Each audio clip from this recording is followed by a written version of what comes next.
But first, let's go to that High Court decision last week that overturned a 20-year precedent that allowed the indefinite detention of foreign-born individuals who entered Australia with or without a visa, perhaps came with one but later cancelled, and they're now in circumstances where it's almost impossible to deport them.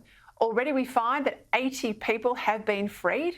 They're on the streets, but we don't know where they are, we don't know who they are, nor do we know the full extent of the crimes committed. But we do know that some of these people have committed serious, violent and sexual crimes. Here was the Minister today, the Minister responsible, Andrew Giles. Doesn't look like he's across the detail. Have a listen.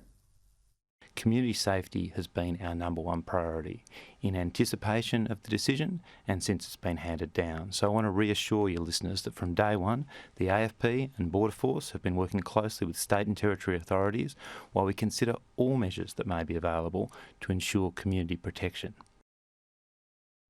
I'll tell you a tip, when you see a minister like that have to read from his notes and not even put his head up, you know he is not across his brief. Join me now for the latest, Australian's legal contributor, Chris Merritt.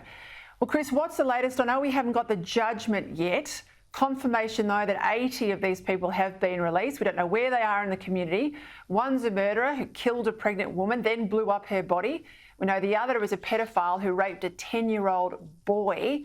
You can understand why people are worried, can't you? You certainly can. But the thing that's most shocking about this, the government should have seen this coming a mile off.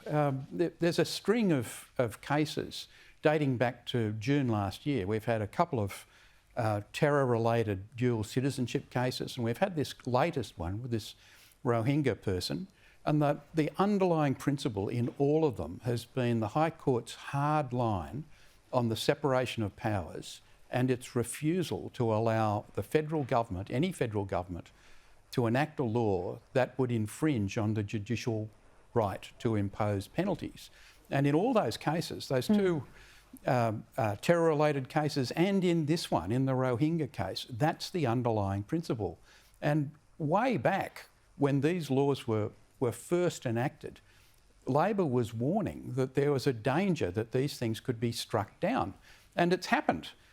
You could see it coming last year when Mr Delil Alexander had his citizenship restored on this ground. So it's astounding that the government hasn't wheeled out legislation straight away saying this is how we're going to remedy this sort of thing. It's not just the dual citizenship cases, the terror-related cases, but it's this one, the indefinite detention of people that we can't deport to other countries. There must be a way around it. And if you have a look at here's a hint for the government, you might want to have a look at the leading judgment in the Ben Breaker case, which was handed down the beginning of this month. And the High Court goes a convicted terrorist, I remind people, a convicted terrorist. But the High Court goes out of its way to provide hints for the government on how to enact a law that it would pass muster with the High Court. We haven't seen this. It should have been wheeled out immediately. Of course it should. And Chris, you know, people at home can understand we've got 2 weeks of Parliament. If the opposition, which it has said, would support legislation to remediate this loophole, if I can call it that, it could pass this Parliament and be law by Christmas. Yet we've got 80 people out, potentially more. And I don't have any confidence, listening to the Minister there, Giles, in that ABC interview, but of course in question time as well, I don't have any confidence he's got a handle on the risk these people pose, or that there's enough in terms of controls. What else should be on the table, do you think? Look, I think I suspect if we've got responsible administration going on, there'll be significant control orders and supervision orders and bail-like conditions imposed on these people. I'd be stunned if it were otherwise.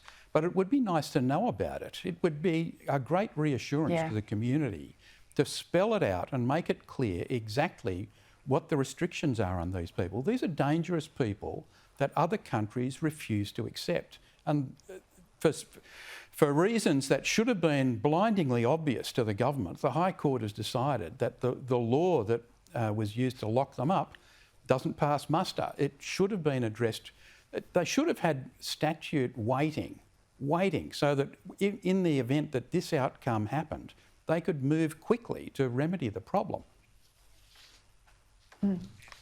Chris, I've got to leave it there. I'm out of time, but as I said at the top of the show, you've got to wonder how hard they even fought it, knowing that Labor does not like detention.